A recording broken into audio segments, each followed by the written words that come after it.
In Session with Dr. Farid Holakouee.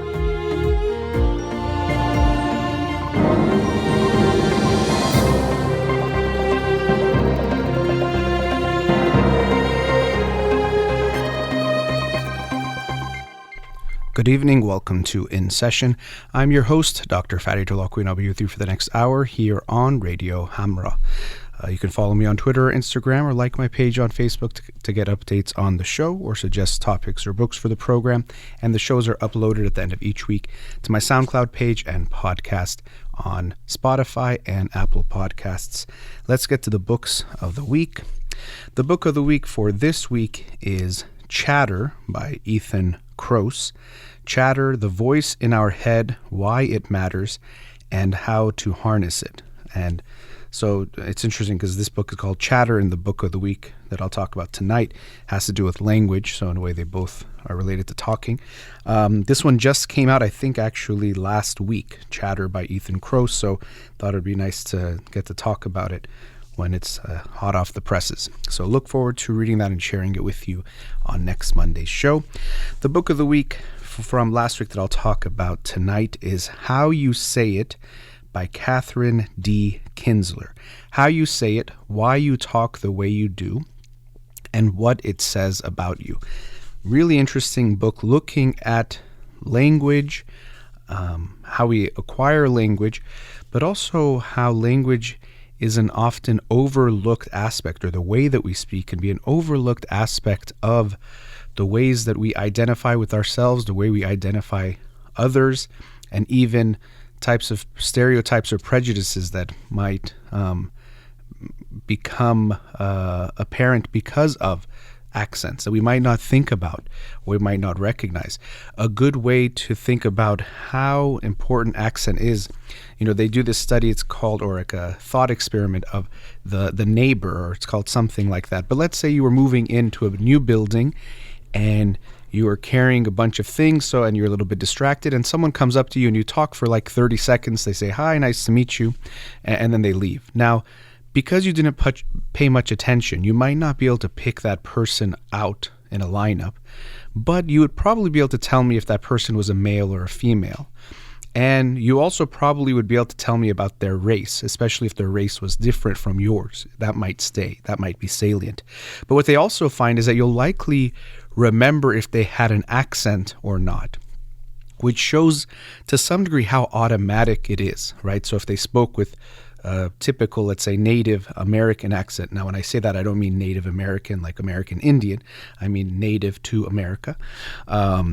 You might not notice that if you also speak that way, but let's say if they had a Russian accent or a Persian accent, you probably would remember that, which again shows how salient it is. So this book was an interesting deep dive into the importance of language and how we talk. I learned a lot of things. I'll talk a bit about, should you teach your kids more than one language, something that I've even heard mixed things about, and I'll get into. So the book does a great job of exploring how important language is when we learn it, or how we learn it.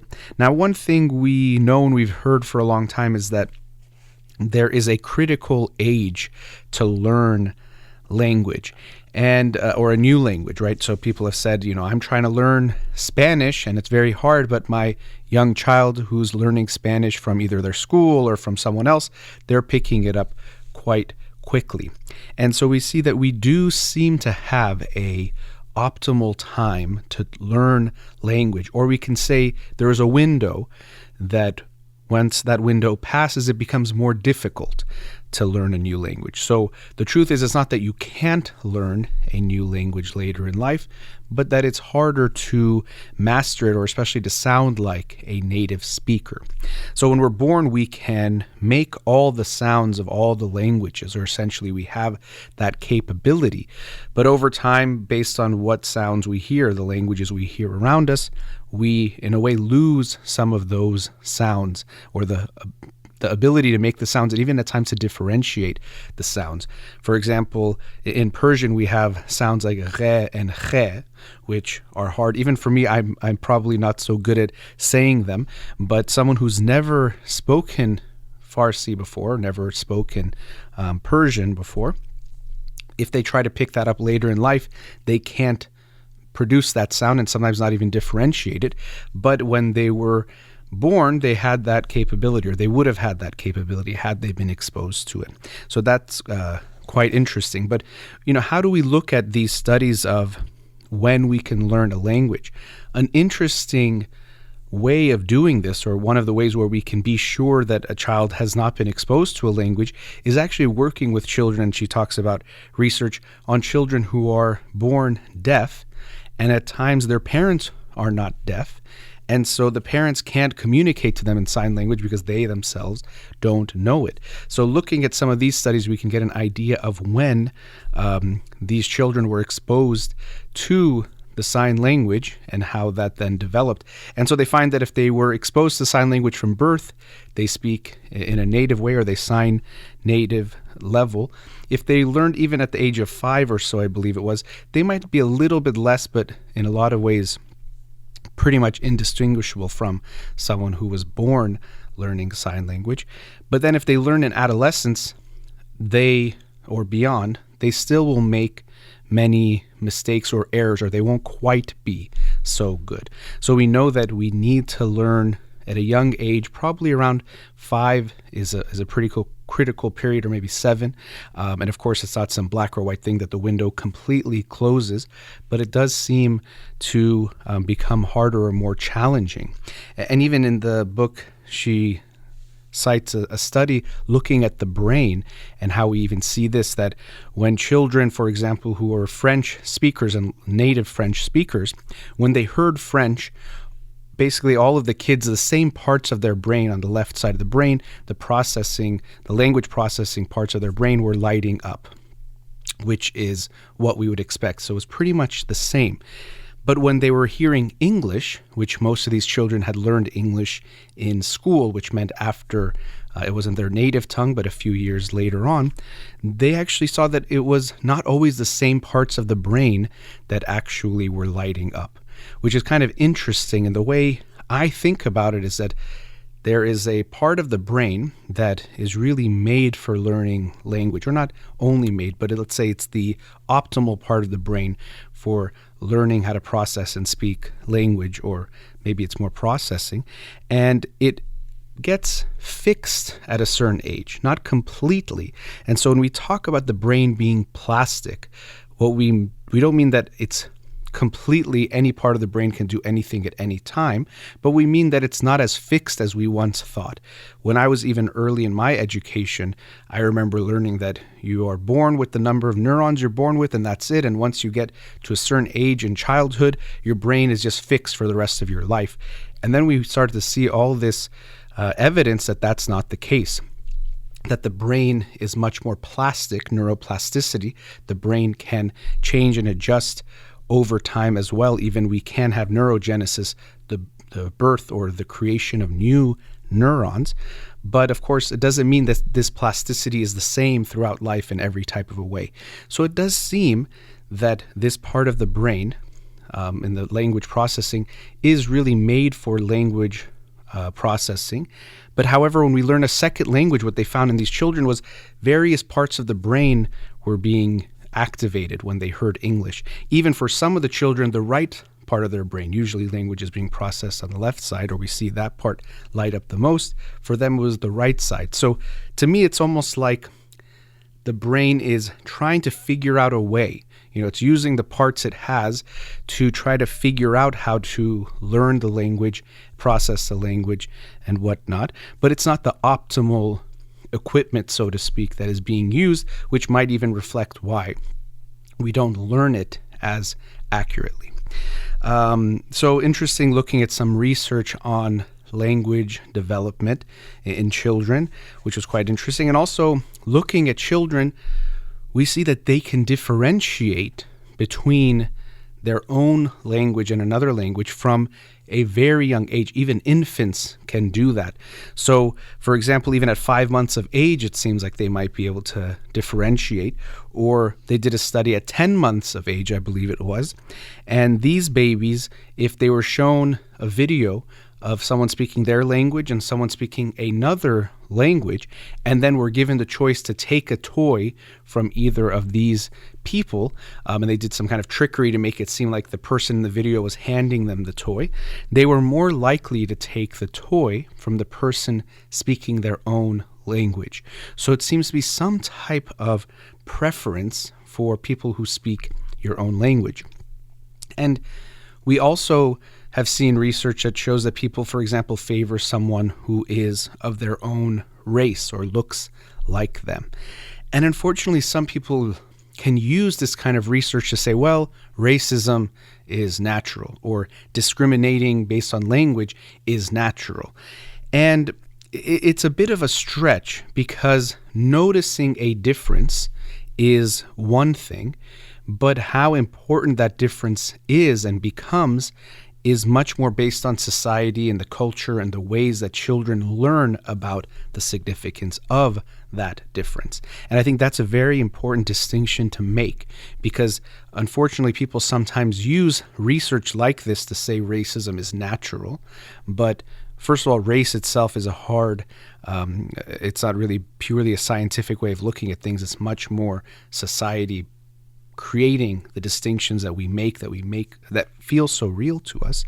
But the importance and the significance we place is important. Just like children can differentiate between brown hair, black hair, and blonde hair, but they don't necessarily have to make it so important or make it a way of judging one group as better than the other. That's going to be based on what we as a society teach them.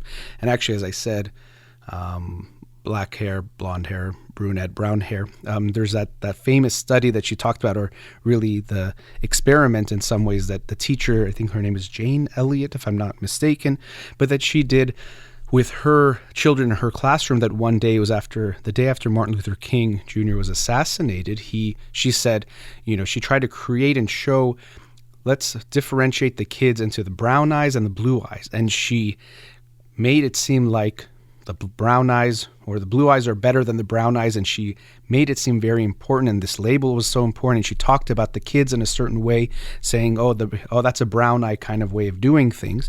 And very quickly within that day, the children started to dislike one another. They did the things that we see people do when it comes to things like racism, preferring their own group, talking negatively about the other group. And she did this a few times, and eventually it was videotaped. And I think in one of the videotapes, Dr. Kinzler was talking about how when she shows one of the clips in the class, one of the kids says, make sure you keep that yardstick in your hand, because the brown eyes might act out. So basically already assuming they were bad and going to act in some horrible ways. And then she would switch the next day and say, oh, I messed up. The brown eyes are actually the superior, the good ones, and the blue eyes are bad, and everything, changed and switched. And we saw that all of a sudden they were seeing one group as better than the other, or themselves as good and bad. And also, even interestingly and importantly, the kids that were told they were superior sometimes would adjust, and also the ones that were told they were inferior would start to take that on, which is something we want to be so mindful of how we are unfortunately affecting children as they're developing, when we give them even subtle messages that at times can make them feel that they are not as good as others, or not as good as the quote-unquote majority group, or whatever it might be. So quickly she was able to demonstrate that. So it's important to recognize that although noticing the differences in language seems to be almost innate to a degree, that even young babies can differentiate or seem to notice and even prefer their own language, or the language they're being exposed to, this doesn't necessarily mean we have to hate or dislike other people who have a different language, even though, as she points out in the book, and I thought it was something I hadn't even really thought of, that accent and language, but also even accent, is one form of discrimination that is almost in some ways still acceptable. That if you talk about someone's accent, that's okay. You couldn't say race, that's becoming less acceptable. But to talk about someone's accent and how they speak, and that you don't like it, or that they should learn the language, this almost still has some level of acceptability. And I thought that was interesting, and she really devotes a good amount of the book at the end, but also it comes up throughout the book, talking about this issue and bringing, in a way, our awareness. As I said, even for me, something that I wasn't so aware of. And when she said it, I was like, oh, that's so true, that we can discriminate based on accent, make fun of even someone's accent, and it's considered okay and actually can be a significant type of prejudice. Now, there was so much in this book, although it was in some ways shorter, under 200 pages or right around 200 pages, but there was a lot of interesting things in the book that I wanted to talk about. So I'm going to continue talking about this book, How You Say It, by Katherine D. Kinzler, after this commercial break. We'll be right back. Welcome back. So we're going to continue talking about the book, How You Say It, by Katherine D. Kinzler, why you talk the way you do, and what it says about you. As I mentioned, I really think this is a great book. Gives you some insights into language, the development of language, also understanding the ways that language can divide us. She had a whole chapter, I think a good provocative title, talking about babies called Little Bigots, ? Essentially saying, are kids bigoted because we see there's these ways that they already notice differences in language and prefer their own, as I mentioned before the commercial break. But as I also said, it doesn't mean just because they notice a difference, it has to be made to feel significant or something we should really judge people on, just like race. So you can notice, let's say, even something like skin color. It's not that your child won't be able to see skin color, but it's the significance, which is what they absorb from culture, society, and their families, of how they should, judge someone, or if they should judge someone based on their skin color or race. It's interesting talking about race and looking at how language is important, skin color can be important. They did a study, and I think it was kindergarten students around 5 or 6 and 4th graders, 9 or 10-year-old kids. And they asked them, it was kind of interesting, if a child is speaking English, are they more likely to become let's say a white child speaks English, are they more likely to become a white woman who speaks French or a black woman who speaks English? So essentially looking at what would be stable, their race or their language. Now, the 4th graders, they said the race. So a white woman who speaks English, or as a child, a white child, would be more likely to become a white woman who speaks French, and they would give explanations. Well, you can switch your language, but your skin color or your race stays the same. Interestingly, the white children who were in kindergarten, they said the language would stay the same. So they thought that a white child who spoke English would be more likely to be a black woman, adult, who speaks English rather than a white woman speaking French. So interestingly, we can see that although they could notice both differences at that age, the language might have seemed more salient or more a way of identifying someone, or more stable, depending on how you want to interpret that, than was their race. Language was to them more important. Now here's another twist in it. When they did the same test with African American children, they were more likely to think that the race would stay consistent, that the white child would be a white woman speaking French, not a black woman speaking English. And the interpretation made by the people who did the research was that likely because the African American children, unfortunately, had to face the salience or the importance of race in their own lives, or knew how important it was, so they focused more, or saw that the race would be more likely to stay the same. So I thought that was an interesting study, but it does show that some of the things we take for granted, when we think, for example, that race is so important, it's not that it is in an innate way so important. It's because as society we have made it so important. And I think this is a very interesting concept. When I read the book last week by Agustin Fuentes, Why We Believe, and also the book by Lisa Feldman Barrett, 7.5 Lessons About the Brain.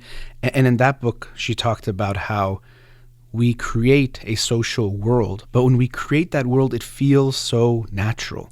When we think of race, because of the thousands of times that we've seen it be important and seem so real, we think it's some natural, real thing that has to be very, very significant. But at times when we do these studies with children, it gives us some insights to see that, well, we probably as adults would think that the race wouldn't change, but that's because of the way we think of race as so significant, but it doesn't have to be so.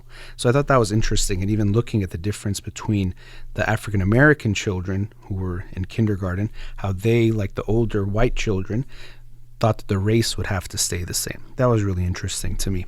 Now, as I mentioned in the first segment, I kind of teased this. I did want to talk about bilingualism, because this is a very important issue for a lot of parents who, no matter what, whether you're raised, let's say if you're American and raising your child here, but I know a lot of the listeners might be Iranian and having children, and you might wonder, well, should I teach my child Persian and let them learn English, or should I not confuse them, which is something we would hear a lot, that it would be confusing for the child to hear two languages. So interestingly, I'll just share quickly about myself. I was born in the United States to two Iranian immigrants, and they actually spoke Persian to me first. So that was maybe surprising for people who hear me now do the show and wonder why I don't speak in Persian, but I learned Persian first. So if you see a video of me or my brother as babies, very, very young children, we were speaking Persian only, and I learned English from TV and then going to school.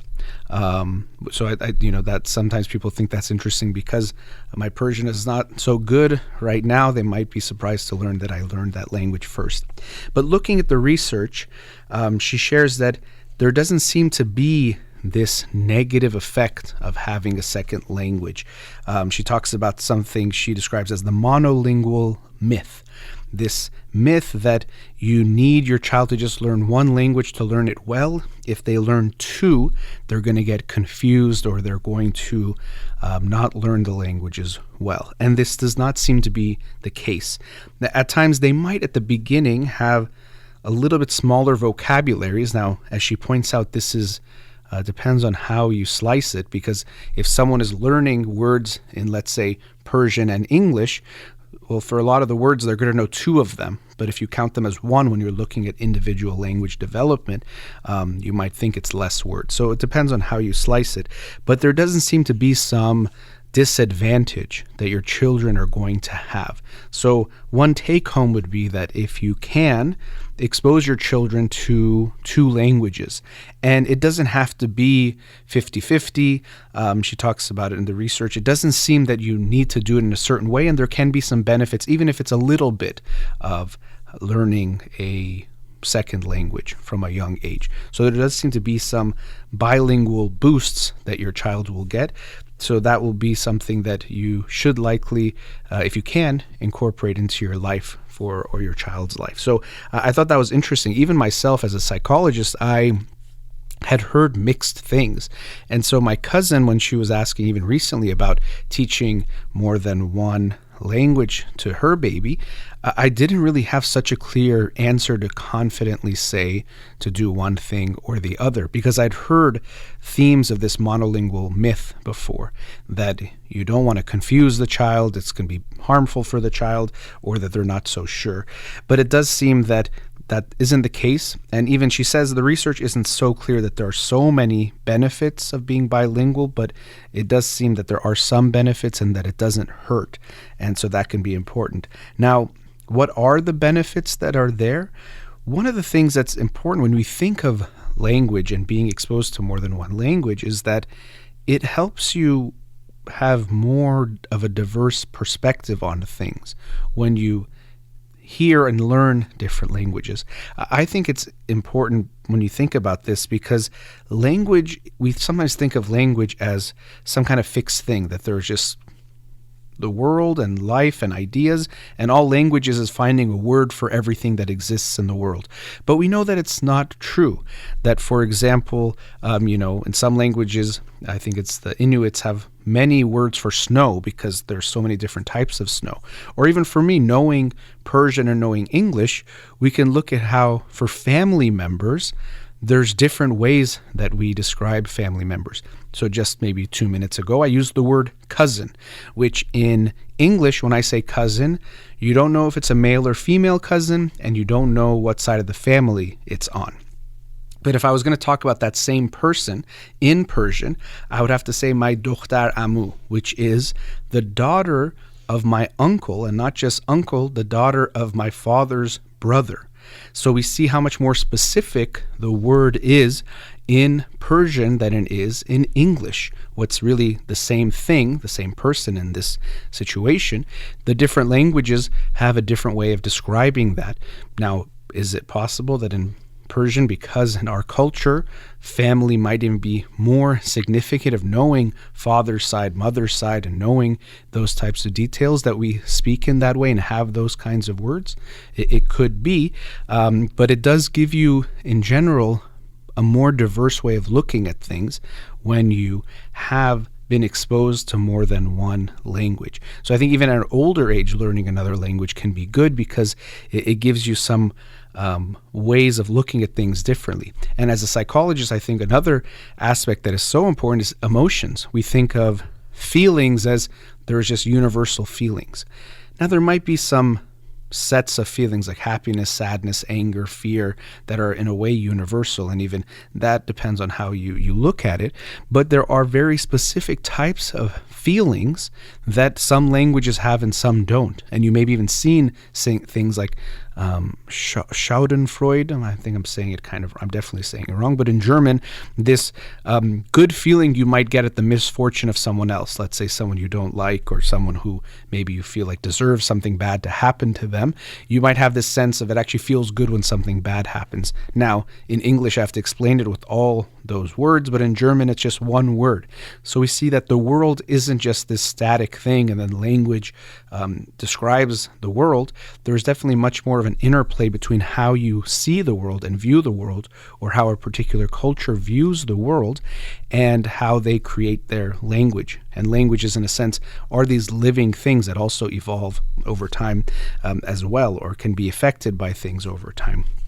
So I thought that was interesting. And so giving your children that diversity of perspective can be good. And related to that type of diversity of perspective, it seems that children who are bilingual are better at empathy or feeling empathy. And when we think about it, what is empathy? It's essentially being able to put yourself in someone else's shoes. And so when you are bilingual, when you learn to see things in different ways, and also you communicate in different ways, and you maybe have experienced this where you see a child talking to their parents, let's say in English, but then the grandparents come and the child knows, okay, grandma only speaks Persian. They'll speak to that grandmother in Persian and then turn to their mom and say something in English, knowing that mom knows English. So that could be another aspect of it, by paying attention to people being different and that they speak in different ways and understand things in different ways, might make it so that contributes to their sense of communication, or of taking empathy and taking different perspectives. And so I thought that was interesting. And they do some research with kids that, for example, they're seeing something, and they're looking at kind of this setup where there's some toys, and then they're shown it from both sides, and they can see that the adult on the other side can't see everything that they can see. And then so in the adult, for example, let's say there's 3 toys from the child's perspective, small, medium, and large, but they know the adult can only see the medium and the large one. Well, when the adult asks for, give me the small car, if you are able to put yourself in that adult's shoes, the child will actually give the one that looks like the medium-sized car to them, knowing that the adult can't see the smallest car. I know that was possibly a little bit convoluted, maybe in a way showing I'm not seeing things from your perspective, trying to listen to me talk, but I hope that made some sense. But essentially, we're seeing that the children who are bilingual were more likely from a young age to recognize that someone else will see things in a way that is different from them. And so it's quite interesting. So it does seem that if your child is being exposed to another language or learning another language, there are some benefits that would be there, and likely they won't have really deficits that would confuse them, the things that we've heard before. I've even seen research, I don't think I saw it in this book, and so I'm not 100% sure about it, but that children who are bilingual can be more creative, again, from that same concept that they can see things from multiple perspectives.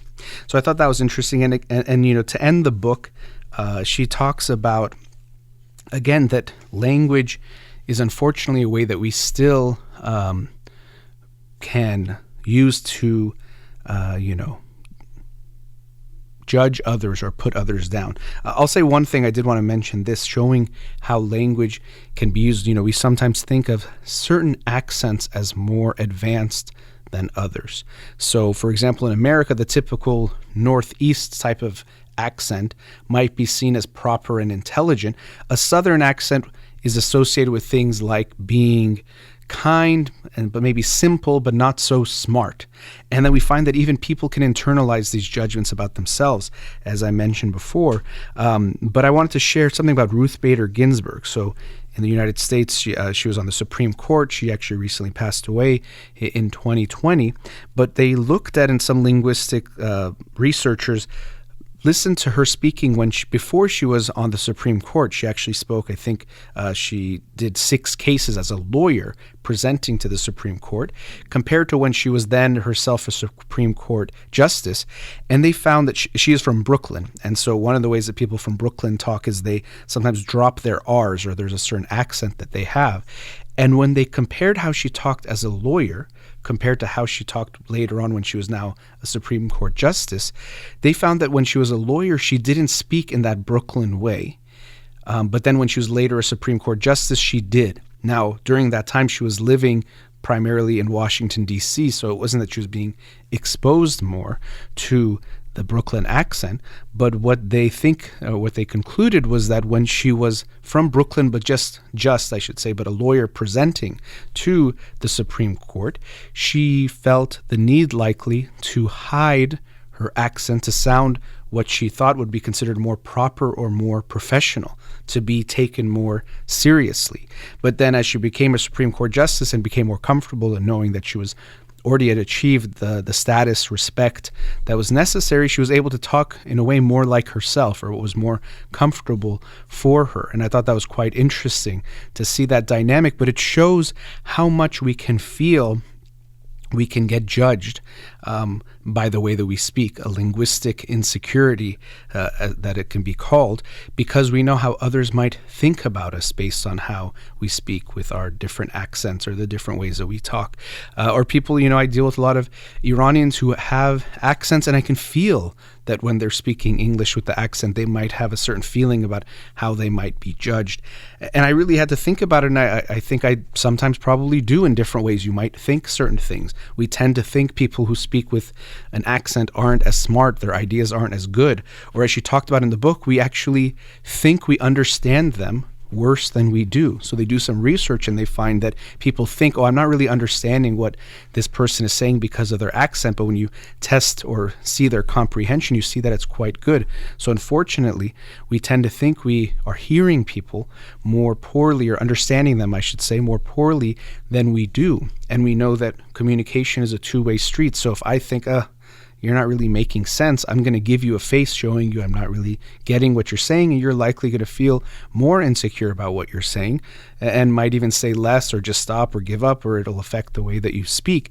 And so we can see how that dynamic process of communication can be so affected by something like accent without either of us realizing that you're communicating quite fine, but I'm judging you based on your accent, which seems to happen in some ways automatically. But if we are aware of it, we can counteract that. And I think the book does a great job of sharing a lot of research, expressing ideas about how we develop language, children in language, the biases that we can have. As I mentioned, this idea that sometimes we think of it as a way of still discriminating that might be okay without realizing that. And so I thought it was a fascinating book, getting me more informed about this, and I hope you'll check it out.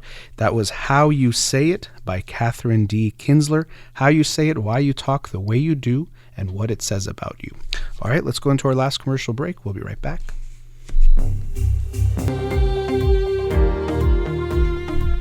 Welcome back. So I was talking about the book How You Say It by Katherine D. Kinzler. Why you talk the way you do and what it says about you.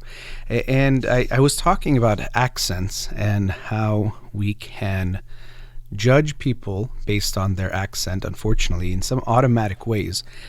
You might even assume you don't really understand them. You might think that they are having communication issues, so to speak, but really it might be the assumptions that you're making that make you feel like they're talking in a way that is not very good or not clear. And I was thinking about my own experience growing up in the United States. I think, she talks about a few assumptions we can have. People, it's funny, like you talk to someone from a different area, you think, oh, you have such a blank accent, not realizing that to them, you have an accent. So if you talk to someone, let's say, who has a British accent to you, well, to them, you have an American accent if you live here. So she talked about how we tend to assume, we sometimes almost forget that our way of speaking seems like the way, and then other people speak with an accent, but of course, to them, we have an accent. But I was thinking about the experience of talking in a different language, and I had a interesting experience when I was in Costa Rica. This was about, now it's maybe 13 and a half, 14 years ago, and I didn't know almost any Spanish except for very, very little Spanish. And then I also was volunteering at a school for deaf children and knew almost no sign language. And so I was experiencing a lot of lack of language and a way language insecurity, you can say, but in a different way, because I was trying to communicate in two languages in different contexts, but during the same period that I did not know almost at all. Now, one thing about sign language, sometimes people think that there's one sign language, that everyone speaks the same sign language, but that's not true. Here in the United States, we speak ASL, American Sign Language, but when I went to Costa Rica, they spoke Lesco, which I even forgot what that stands for, but that was the name of the sign language for Costa Rica. I even remember when I went to learn, the internet didn't have as much back then, this is around 2006, on certain things. I wanted to buy a book on sign language for Costa Rica, and I would go, and most of the people at the bookstores would say, oh, well, we don't have a book on Costa Rican Sign Language, but we have one on ASL, same, right? And I'll tell them, actually, no, it's different. It's a different language completely. And so sign languages are independent languages, just like our languages that we speak verbally are independent languages. Sign languages also are unique and independent in that way, and different countries and different areas will have their own sign languages. But what was good about the experience for me of trying to communicate in languages that I was not very good at was that it was a reminder of how, although we don't realize it, as I was saying, when we hear someone speak with an accent, we make certain assumptions about them. And I realized when I was speaking Spanish, for example, with some of the people that were living there, that were helping us communicate with different people, I didn't sound very smart. I couldn't really say a lot of things. I could barely say a few words. I would blank. I would use really bad grammar. And it was an interesting experience. I felt some of that language insecurity in a different way because I was in this temporary type of an experience, but still where I realized I wasn't sounding very smart. And sadly, I think sometimes we forget that. And I think it's important to keep this in mind when you are talking to someone. Your assumption, if they're speaking with an accent or if they're having a hard time with the language, let's say, is to think you're going to undermine their intelligence. You're going to undermine we tend to undermine the ideas they might have to contribute. Well, this person doesn't know much or can't say much. Even she talked about this really interesting study where people were told a fact or facts that they didn't know, either in, let's say, if it's English, regular accented English, or I shouldn't say maybe regular, but the native American accent or a foreign accent, and they would trust the native accent more than they would trust the foreign accent for these facts that they couldn't know. So what I think is interesting is that it shows maybe some level of trust. We trust someone who speaks like us, which might have its own indications, but also this idea that we undermine people who speak with an accent. So my experience dealing with speaking with an accent and not knowing very much was very enlightening in the sense that I realized what it feels like for others if they're in America speaking and it's their second language or third language and they're struggling, that although it might seem to me and my automatic reaction might be to think certain things, that's not true, that these people they have lots of ideas and in their native tongue they can express them more clearly. Or I should also, as I just said, recall that because they have an accent, I might assume I can't understand them when I actually can. And so it was good for me to have that experience. Even more so at the school. These children, they were all deaf children at the school I was volunteering at, and they were so sweet. And, it was interesting also. Language is very, very important, and it facilitates our communication in so many ways. But I did have an interesting experience of trying to communicate with these kids knowing very little. And I still was able to build bonds and connections with them, and I still remember the children and a lot of their names. But I still remember my first day. So I walk into the classroom. The teacher that I'm working with doesn't speak English, as I mentioned. I barely spoke any Spanish and still barely know any Spanish. And I also didn't know the sign language. So I remember she looked at me, they introduced me, and there was kids, I think they were like in kindergarten, first, second grade, around that age. And she said, Farid. And then she taught me how to count to 10. 1, 2, 3, 4, 5, 6, 7, 8, 9, 10. And I'm showing the people on the Instagram Live how to do it. I still remember some very basic things.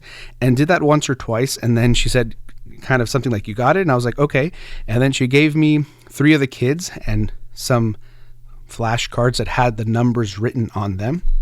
And I was supposed to show the kids the number. Let's say it showed the number written as the number 7, and they were supposed to show me the sign. And I remember I'd show them, for example, 7, and then they would show me 7, and then I would kind of have to think about it because I was so new to me. Is that right? And I'm like, okay, yeah, that's right. And I remember the look on these children's faces that who is this grown-up who doesn't even know the number 7, and they sent him here to teach us or to help us. It's kind of funny now when I look back on it, and even right after it was funny for me. Even in the moment, I kind of thought it was funny. But they were kind of surprised that here I was trying to teach them. And so again, in their mind, it was obvious that they thought I wasn't very smart, which I can understand, that I couldn't remember the number 7 or knew how to sign the number 7, that they didn't think I was very smart, and here I was to teach them. And so that experience was interesting for me too, to be in this classroom. And it was also heartbreaking because as I got to spend more time with the kids, I knew very, very little, but they would want to tell me stories. Children, of course, they want to share. They want to express themselves. So as I got to know them more, I could tell they wanted to tell me about home or something that happened, and they'd start signing all these things, and it would break my heart, but I would have to tell them, I think it was no entiendo. I don't know if I'm even saying that right, and I think that I'm doing the sign on the Instagram Live, something like that, and I would look at them, they'd kind of look at me and be kind of sad, like, okay, like, yeah, you don't know. But so it was like, a reminder of language. It is so important for us how we communicate and knowing how to speak, and how hard it can be for anyone when you can't express yourself or when you can't understand what someone is trying to tell you. It can be really sad. But as I was saying, although I could speak very little, I knew how to say a few things like my name and spelling it out, which took me a while, and I had to practice that, or saying how old I was, something like I think it was the sign I'm doing now. I was able to very little communicate with them. And again, I would try to communicate with the teacher who didn't speak English. And so sometimes she would try to tell me something and I wouldn't know. And I remember one time she had to leave the classroom for a few minutes and she told me to watch the kids as they worked on something. And one of the kids kept coming up to me and doing this sign. And I didn't know what he was saying. And I kept trying to tell him to sit down and do his work. But he kept coming up to me and doing this sign. And I just kept telling him to sit down. I didn't know what he was saying. I thought he was just trying to be a troublemaker or do something. It turned out he was giving me the symbol for bathroom, baños, which is I think like a B, and because he had to go to the bathroom, and I didn't know, and I felt really bad. Although later I saw that he was the kind of kid that he tried to at times, be sneaky or silly. So he maybe even was just messing with me or just wanted to get out of the classroom. But I did feel bad that it seemed like he wanted to go to the bathroom, but I couldn't understand what he was saying. And I just kept telling him to sit down. But I did get close to them. I would play with them. Actually, the first day when we went outside, one of the kids came up to me and it was clear he was telling me to be a monster. So he pointed at me and he said, "Rawr." He actually made the sound and he said this and put his arms up. And then I would chase the kids around the yard and pretend like I was a monster, and they were screaming and having a good time. And it was a lot of fun. And I did get very close to these children. And I really enjoyed my time there. It was really one of the more meaningful experiences of my life, something that I still think about at times. But what I also thought was important in the scope of looking at language, accents, and also how we can judge or prejudice certain groups, we know that when we don't have exposure to a group, we lump them all as one thing. That's part of stereotyping, is that we think all the people of one group are the same. She talked about this in the book and how we talk about different groups and their behaviors as more specific or more abstract. But the ways that we can talk in a more abstract ways means that we globalize what the person is doing to who they are. But the way we talk about groups is we can say, oh, all of those people, or we might even mention, oh, those Persians, and we might not even say something bad, but the way we say it makes it clear we're distinguishing them as a separate group. But for me, when I showed up to the school, all I could see was, and maybe this even sounds bad, but I'll just share my experience. All I could see was deaf children. Oh, he's deaf, she's deaf, he's deaf. And it was kind of sad for me thinking about these children and what they might experience and growing up with what we'd consider a disability. And so I really just saw a whole school, and in the classroom I was working with, just a classroom of deaf children.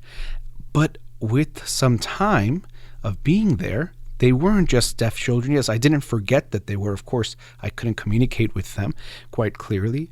But I did start to see, okay, like I said, there was that one boy, and he was a little bit of a troublemaker or liked to be sneaky. There was another, like a girl, and oh, she's the quiet one that maybe I can go give her some one-on-one attention because it might be harder for her in the group. Oh, there's that boy, and I remember he would always want to show off for me. So he would count, and so it's interesting. I hadn't experienced this before, but just like, young kids might show you how high they can count, and they'll start counting 1, 2, 3, 4, and go all the way. He would show me with signs how much he can count. I'm kind of trying to do it, but I don't remember all the numbers. And he was showing me his own skills in that. So it's like, okay, he's the one that likes to show me and wants to get that attention. And so the children's individual personalities and characteristics started to come through. And no longer were they just one group of deaf children, but they were children who had these personalities. And yes, they were deaf, and that was a part of their experience and who they were, but they were so much more than that. And so it was fascinating for me to recognize in myself this prejudice I had in this way of grouping them all as one type of person or people and only seeing this one characteristic of them. But as I got closer to them, as is always the case, people become more human, more individual, and we don't just see them as some label, as part of some group. And so that was a fascinating experience for me, and related to this book, how you say it, looking at language and how, in a way, unfortunately, we can separate each other or judge each other based on language. And sometimes we might not even realize that language and accent is a very strong way that we still discriminate and might not realize that we do. But it made me reflect on my own experience with these children, that I did see them as, in a way, a monolith, as one group.